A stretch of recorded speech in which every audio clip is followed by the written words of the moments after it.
It's right here.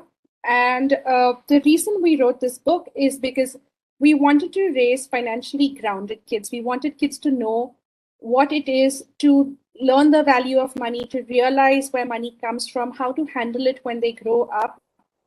And as we did research on this topic, we decided that, there were so many parents who asked us the same questions, and we wanted to share this knowledge with them as well. And that's really the root of this book, and as well as the root of this talk, that we've spoken to therapists, we've spoken to financial experts, we've done a lot of research, and we've tried to summarize all of it as easily and simply as possible to get the message across of how to raise financially grounded kids and how to talk to kids about money. So the first slide that we come to is the most important question, which is why teach your kids about money? Whether we like it or not, money affects every single thing we do. So whether we have a lot of money or a little money, one of the things we stress most often is financial values should not change with financial status. So kids should learn the difference between need and want, or kids should learn the value of money and not to waste money, or not to be irresponsible with money, regardless of how much money they have. And which brings us to the next question, which is what is the right age to start talking to kids about money? When we speak to parents, we often hear things like, oh, bache abhi chote hai, what's the need to talk to them about money from such a young age? They'll grow up and learn about it. We also grew up and learn about it. But the truth is that financial habits is a very important part of your development. And that's not necessarily about money. It's about essential things like delayed gratification. And these habits form as early as age 7 in our children. So while we may think that, yeah, we'll talk to kids about money when they're 15, their personality and the traits that will help them handle money have already developed in them by age 7. So we recommend that you start talking to kids very early as age 6 or 7. And which brings us to the next topic, which is how to start talking to kids about money. So like we said, essential development in children, such as delayed gratification, happens as early as age 7. And one of the things that researchers noticed over a very long 40-year study is that a child's ability to say no to temptation, that is delayed gratification. So, you might think that it's something as easy as a child asking for an extra piece of chocolate or cake. And, you feel, oh, what's the big deal? This is not going to affect anything later. But their ability to hear no and their ability to wait and say, okay, I'll have that cake tomorrow, or no, I will not have that cake, actually affects their credit score much later in life. It affects how much they've saved. It affects the fact that they would have paid off their home mortgage. So all of these small things that we think are not of much significance when kids are so small, like 6 or 8, actually has a huge impact on them growing up. And so we recommend that, the best way to talk and teach your kids about money is actually give them money. One of my favorite lines from the book is, you can't teach your kid to play football without a ball. And similarly, you can't teach your kids about money without giving them a little money to handle. When kids touch and feel money, they realize that, this is something that's theirs, that this is something that's their responsibility to handle. And that actually makes a big difference in how they view money and the relationship with money. So I'm going to talk about how to teach kids about money until age 10. And Binal is going to talk about how to teach kids about money after the age of 10 until adulthood. So the first thing we recommend is that you start off by giving them a small amount of money. So it doesn't have to be, 1,000 rupees or 500 rupees. It doesn't have to be a big amount. The only essential thing is that it needs to be consistent. So if you start giving your child pocket money, start on a Monday or a Sunday, whatever day you pick, but then set that alarm on your phone and make sure that you do it every week. The reason for this is because the kids are still small at age 7. And so something that happens once a month doesn't really register as well as something that happens weekly. Also, when you do it weekly, it gives them accountability for a short term goal. And that also makes the message and lesson easier to understand and implement. So you give them a small amount of pocket money. And when you do, divide that money into three sections. So, for example, if you're giving them 100 rupees, you divide that into spend, save, and give. Now, of course, it's up to you whether you want to do it in really cute piggy banks or you want to do it in, plastic jars where they can physically see the money. Or it doesn't even have to be fancy. It can just be three small envelopes with spend, save, and give written on it. And every family can decide for themselves how they want to divide the money, but we recommend that you put 60 rupees for spend, 20 for save, and 20 for give. Now, uh, the idea behind all of this is that the minute children get money, the first thing that they should register is that they need to put some of it aside immediately to save. So, not to save what is left over, but to save immediately and spend only from a limited amount. So, that immediately instills the concepts of saving in them from a very young age.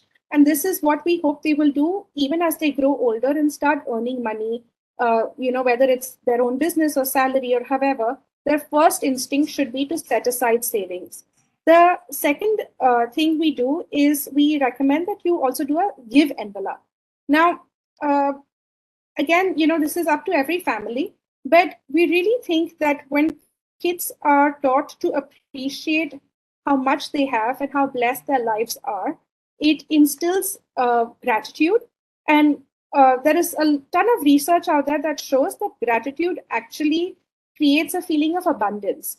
So this itself, this small act of giving 20 rupees aside, to whatever cause that may be close to their heart, whether it's to give to homeless people or it's feed people or even, help out animals, stray cats, stray dogs, whatever small it may be, the action and the amount, it will give children a sense of responsibility and doing good, and it will help us raise, conscious citizens who want to uplift society around them. And lastly, it comes to the 60 rupees that you have in spending. So this, the kids are allowed to spend on whatever, they may want to, whether it's going out with friends or saving up to buy a toy or anything of that sort. But the most important thing in this is that you instill the habit of accounting for that money. So, we say hisab, but when it's 60 rupees, at the end of the week, when they come back to you for, the next installment of 100 rupees, they should have a very clear table or, written hisab for where they have spent that 60 rupees, because that is really essential in getting them to understand where they have spent the money and help them track their spending. The other thing when it comes to spending is to teach our children the difference between need and want. Now, this is a really important thing because we've grown up, without internet, and we've grown up without cell phones, but our kids have not. Our kids are growing up in an age where everything is about instant gratification. So, if they want something, they open Amazon or they open, Swiggy, any food they want, any movie they want, they buy it immediately through digital money. They're not even actually, taking out money from a wallet and spending it. So all of these things, it increases the instant gratification part of their brain, and the idea is to pause that. So if they take a step back every time they want to buy something and just pause for a second and ask themselves, do I need this or do I want this? Then I think that makes a very big difference in how they view their purchases. And the minute they start questioning themselves about that, it will automatically help them reflect on the necessity of the purchase.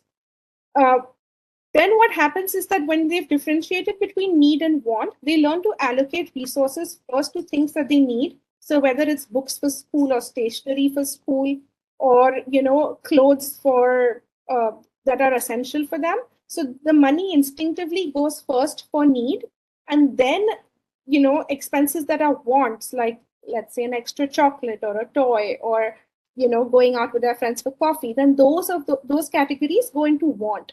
And when children learn to differentiate their expenses between need and want, that will automatically help them as they grow older and they have to handle bigger expenses in life, such as rent, uh, bills, electricity bills, and so forth. uh, the other thing that we talked about earlier, which was delayed gratification, by saying no or saying later. So again, when you differentiate things between need and want, even when the things that you have that are in the want section that maybe you can afford, or maybe you want to have an impulse purchase, teaching kids to delay gratification really helps them develop their own sort of resilience to impulse spending that will affect them later by avoiding credit card debt or making impulsive financial decisions. So it's really important that kids learn to say no, whether it's hearing no from a parent when they want to buy something or hearing later. So you may buy that toy for your child, maybe a month from now or maybe a few weeks from now. But the whole idea is to not constantly give something to them the minute they ask for it. So that just hearing that no and that period of waiting, that pause between ask and receiving, automatically helps instill that concept of delayed gratification. Uh, the other point, which is practice gratitude, which we covered when we talked about setting 3 envelopes with spend, save, and give. So again, if they have a give envelope and they're constantly helping others, or even, it doesn't have to be about money. Uh, Even if you don't give your child money to set aside to give to others or, donate somewhere, simple acts of gratitude, such as writing thank you notes, thinking about everyone who helps them. One of my favorite things that I do with my children, for example, is that every night before we go to bed, we talk about the 3 things we were thankful for that day. And, we talk about whether it was a friend who helped them out at school, or, someone who shared a snack with them in the bus on the way back from school, or, whether it was even Dadi who helped him with some artwork. The idea is to think about your day, think about the people who help you and reflect on that. And all of these things, they are very small things, but they really shape our little ones' personalities as they grow older, and it helps raise more empathetic and sympathetic children who learn to appreciate what they have. And lastly, but most importantly, is role model good financial behavior.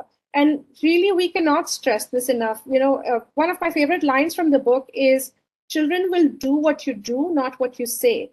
Because, we can tell our children, no, you don't need 3 pairs of shoes. But if they see 3 pairs of shoes in your, shoe closet, then they're going to think, well, if mom and dad can have it, why can't I? Or, if they see you splurging on things, but then you tell them not to splurge money, then what the lesson that's going to stick is that they're seeing you splurge money. So it's really important to role model good financial behavior and have very honest conversations with your children about the reasons that you are doing the things you are when it comes to financial matters. So, for example, uh, you know, talk to your kids about saving. Tell them that you are saving for something big, whether it's buying a car or whether it's, a big purchase. And let children, even small children, see that mom and dad also save for things, because that really drives home the lesson that we also need to save and we also need to set aside money. And, of course, this also translates into investments and all of that growing older. And Binal will be covering that. So really, these are, our basic points when it comes to talking to kids about money. We've covered as much as we could cover in, 15 minutes that we've written in our book. And I hope it's helpful to you. And I hope, that you enjoyed the talk. And Binal, you want to take over? Sure. Thanks, Soneera. So, one of the parents that we interviewed during the course of the book had a 22-year-old who had been working for about 6 months. And she was very frustrated with her child because, and she told us, she's like, I keep telling her to invest her money, to invest her earnings, but they're just sitting in the bank account. And, my response to the parent was, How did you, when she was growing up as a teenager, or even younger than that, did you give her pocket money? Did you expose her to money? Did you talk about money? And the parents said, no, money was pretty much, a closed topic in our household. And we always felt that when kids grew older, that's when the money conversation should be had. The reality is, as I told the parent, that if you haven't exposed your child to money, if you haven't given them enough experience with money, to expect them to suddenly make that a priority and to suddenly go ahead and invest the money that they've earned is a little unfair to them, right? So, as parents, we must, as Soneera mentioned, get our kids started early. And we can start with small steps when they are younger, but as they grow older, we can involve them more and more in some of the decisions that we make when it comes to money. And this will help them understand not only how money works, but also what we value when it comes to money. So as they grow older, between the ages of 10 and 15, here are some of the things that we recommend that you should do. One of the things that Soneera mentioned was when you give them pocket money, you must make sure that they are tracking their expenses. Once that becomes a habit, then as they grow older, that's always going to stick with them. So whether they do it on a piece of paper, whether they do it with an app. My kids, we have a WhatsApp group that we've created between my husband, me, and each of my kids. And what they do is they give their weekly hisab to us on that group. So it's become a habit with them.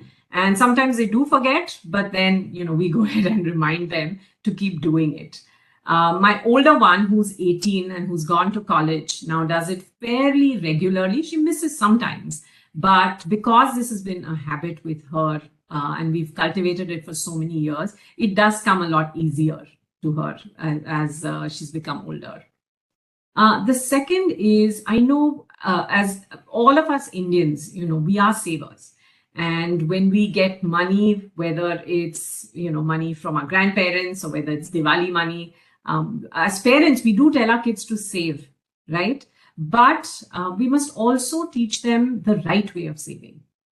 And one of that, the first thing to do is really to pay yourself first, as we say. So, and what does that mean? It means when you get some money, whether it's your earnings or whether it's money, like I said, from a grandparent, what you should do is decide how much you want to set aside as savings ahead of time. And once you've set your savings aside, then you can go ahead and spend the rest of your money. And as they grow older, it's a good idea to set some saving goals for them. So maybe if they want a new game, maybe what you could do is tell them that, they'll get the game once they save some amount of money and contribute towards the game. So maybe you could pay for half the game and they could pay for the other half. This has many, many advantages. One of them being that they learn how to set goals and how to achieve them. And it also, as Soneera mentioned, delays gratification. They're not getting the game that they want immediately, but they have to wait till they save up for at least a part of it. A very important thing, and all kids go through this, is peer pressure. And so it's very important for us to keep talking to them about peer pressure, about the impact of social media, about the impact of advertising on us, on kids. And there's a lot of research out there that shows that when all these messages which point to materialism, which are there in advertising or in social media, when kids pay a lot of attention to this, it impacts their well-being. And so as parents, we cannot stop these outside influences, but what we could do is at least, keep talking to them about it and make them aware that these are outside influences and, everything that you see on social media is not the entire truth. It's just part of the truth. And so the new toy that is being advertised is not going to suddenly make you feel very happy, or the new clothes that are being advertised are not suddenly going to make you look beautiful, right? So it's very important to keep talking to them about the impact of social media and advertising. Another key aspect of money is investing.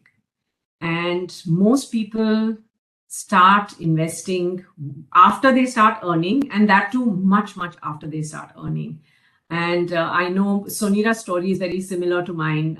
When both of us started earning, we were very much focused on our careers. And it's only much later on in life that we started, focusing on investing the money that we had earned. And so it's very important to expose our kids to the world of investing. And how do you do that with young kids? The first step is really to just do it through games. So it's games like Monopoly and the game of life. There are lots of really important lessons that they teach you, and it's a fun way for kids to learn. So in our book, we outline the various lessons that the game of Monopoly teaches you when it comes to investing. So that's a good place for kids to get exposed to the world of investing. And then lastly, showing them what you do, taking them to work and showing them how hard you work and what it takes to succeed at work, maybe taking them for some of your meetings. That's a very important part of exposing them to the world of work, and so that they understand, what it takes to have a good work ethic, and also it helps them understand what you do when you go at work. And lastly, as Soneera mentioned, giving is really important, and it not only helps kids understand how privileged they are, but it also helps them understand that how much they have, and helping others is a good thing. So moving on, as they grow older, so 15 plus, there are lots of other household decisions that you can get your kids involved in. So for example, when you're buying a large purchase, making a large purchase for your house, like maybe a television or any other large purchase that you're doing for your house, get your kids involved. Teach them how you choose between the different products. Teach them how you compare quality versus price versus the different features that a product will have. And once they see how you make decisions, they will learn that just don't buy the first phone that you see just because you liked it, but do some research, understand why you're picking, what features are more important to you. And so as they observe you, they will learn to do the same. And when it comes to investing now, you've been teaching them through games. And once you do that, they, you can spend much more time exposing them to the world of investing. So how would you do that? One way is to show them throughout the day how many companies that they interact with, right? So for example, when they brush their teeth with Colgate is a publicly traded company. So having such conversations with them is a good first step to making them interested in the world of investing, to help them understand companies and how they work, and how honestly, they're part of our everyday life. The other way, if you feel you don't have enough knowledge about investing, because a lot of parents we spoke to feel that they're not capable enough to teach their kids about investing, then have them take an investment class. I run a financial education program called Finance Gym, and we work with young people and we work with teenagers, and through different games and activities, we teach them how to invest in different asset classes. Borrowing is another aspect of money that kids are not exposed to at all. So, there are many examples of young people who, when they start earning, start buying things on EMIs without understanding the cost or the consequences of taking on debt. So as parents, it's very important to explain to them what the cost and consequences of debt are. And so how do you do that? When you're paying your credit card bills, involve them. Show them how a credit card bill looks. Show them what the interest rate is on a credit card. Show them why you should not, carry a balance on your credit card, but rather pay your money in full. Because there's a huge cost when it comes to in terms of interest, and then talk to them about how, if you do borrow money, you must have a plan in terms of how you are going to repay that borrowing. And lastly, they've been coming hopefully with you to your work, to your meetings, but as they grow older, you could help them gain some opportunities when it comes to either shadowing opportunities or internship opportunities, so that they understand how the corporate world works. And if it's not possible for you to do that, it's very easy to find an uncle or a friend who they can shadow for a few days. So just so that they understand how different careers work and what are the day-to-day, activities in various careers.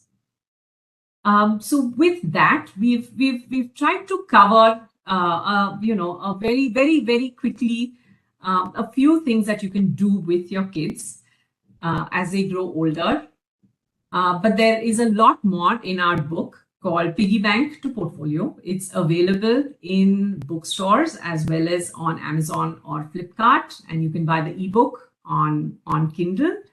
And you can follow us on these handles. And thank you so much for having us. Thank you so much, ma'am, for such wonderful presentation and making us understand how money is important to all of us. And like kids getting introduced to the concept of money, you've just simplified it so easily for all of us.